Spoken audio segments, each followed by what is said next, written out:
Anna Stiritz from Citizens for a Better Polk County. Anna, how are you this morning? I'm well, thank you. How about yourself? I am doing well. I'm disappointed. This headline here in the Arkansas Democrat Gazette by Jeannie Roberts, statute on casino declared unlawful. A judge also saying that JPs can meet in private. I know you're quoted in this story. What can you tell us about the events of yesterday in the courtroom? So it was a very brief hearing. I'm not sure that's accurate about the private meetings. My understanding, and I've not yet seen the order, hasn't been entered yet. My understanding on the FOIA stuff was that was dismissed on a procedural technicality, a 12b6, which said that we hadn't alleged enough facts in our original pleadings. And so I don't think that he actually dismissed the FOIA complaints substantively. I believe they were dismissed without prejudice, and then he just kind of riffed on his take on what FOIA requires. I don't think those statements were very thoughtful or very accurate, so I would just leave that there and say that those issues are definitely still in play. Okay, and they're still in play. That's definitely news. That's kind of conflicting with this report here. Also, well, I'm just talking about FOIA specifically and that's the secret meeting. Right, the secret meetings that have been taking place. Yeah, those are very, very well documented. But there's also, isn't there also a special prosecutor that's looking into these allegations as well? Absolutely. And what happened yesterday has no effect whatsoever on the business that's in front of the Ethics Commission, and they look at the behavior of elected officials. It doesn't have any effect on the criminal investigation that's going on. I would say that substantively what happened yesterday was that Judge Pearson ruled on the constitutionality of the ordinance, and that was, like I said, a fairly brief and superficial hearing, and that issue was always going to end up in front of the Supreme Court. You know, if he had said it was constitutional, I'd be expecting an appeal filed by the Quorum Court and the Cherokee Nation businesses, tomorrow, so that it would go in front of the Supreme Court. So no surprise there. It's where it belongs. It's an issue of constitutionality and needs to be looked at by the highest court in the state. I agree with you. So the litigation continues, and so like you said, you were expecting one way or the other. Can you tell us why you believe that the ordinance that requires a separate vote take place before the county officials can proceed recommending a casino? Can you tell us why you think that ordinance is not unconstitutional? Absolutely. So Amendment 100 addresses a process that begins when a casino applicant comes to the Racing Commission with a completed application packet. Our ordinance addresses a period of time and a process that happens prior to that, before a judge or the Quorum Court can provide that letter of support or that resolution in favor of that casino. They need to go to the people of Polk County and say, is this the casino applicant you want? Please tell us through the ballot box. And then we say it is or it isn't. Fine. Once they've got that in their hand, they can provide that to a casino applicant, and a casino applicant can begin the process that's described in Amendment 100. Amendment 100 does not have anything to say about what happens before a casino applicant gets their application package together. Wow. And I feel like that's a very rational and logical argument. Well, I will tell you what Judge Pearson said in court yesterday. And again, I don't have the order in front of me or the transcript yet.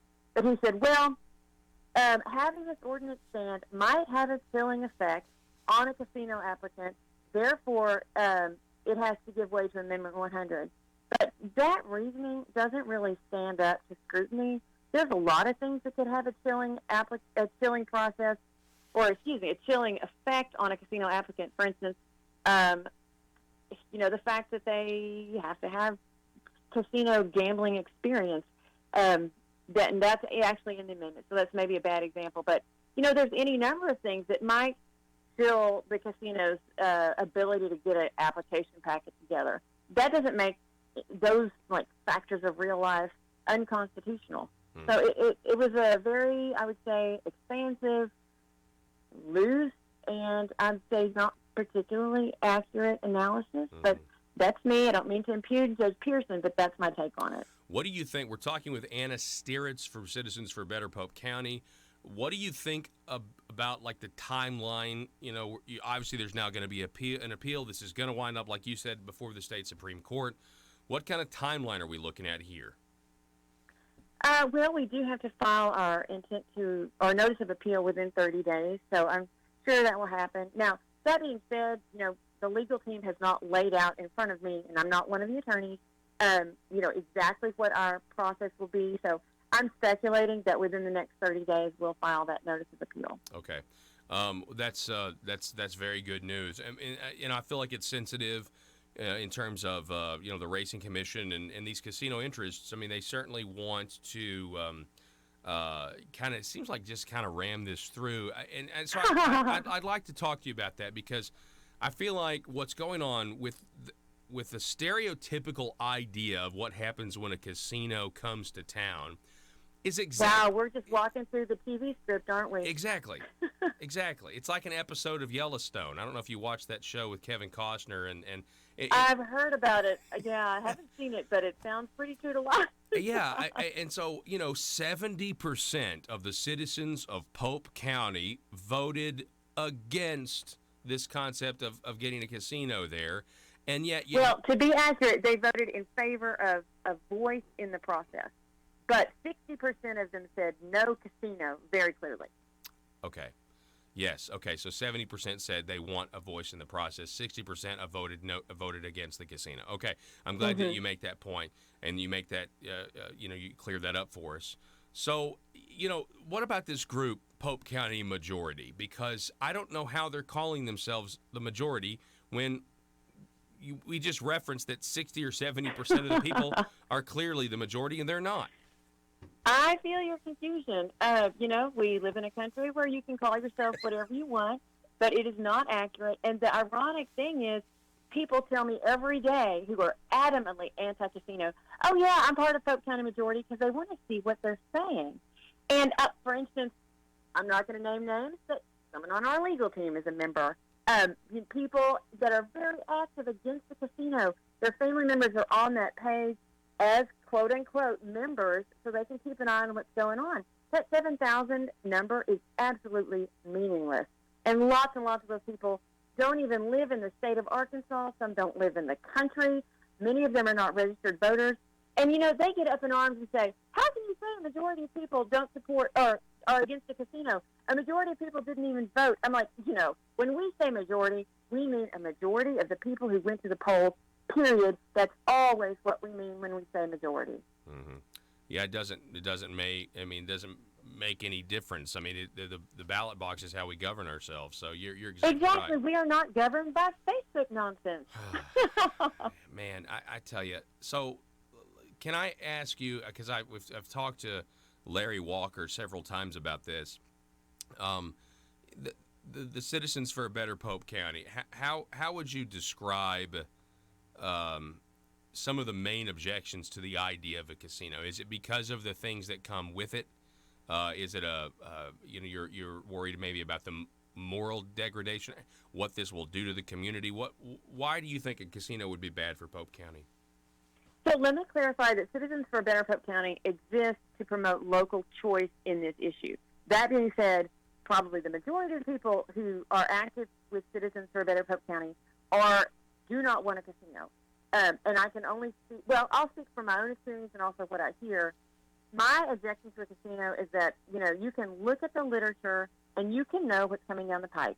What's coming down the pipe is economic degradation. So a casino exists to come into a community, to vacuum assets out of the citizens' pockets and to put them in the pockets of casino owners. There's nothing about a casino that is going to, quote, leave money in Arkansas, leave money in the community. No, that's just that is a fantasy world. People who go into a casino are giving their money to casino operators and owners who live out of state and who have no interest in this community other than to basically, siphon their assets into their own pockets. So I fear for the future of locally owned businesses. I fear for our downtown. I fear for the population that is going to be targeted by this. And you kind of see this when you see, who's active on each side.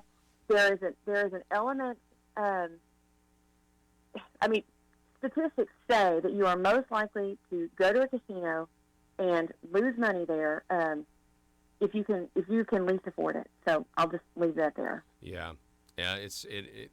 I know exactly what you're saying, and I think most people understand what kind of happens there. What happens in those environments. And I've compared what's going on in Polk County, though, to what's going on in Jefferson County.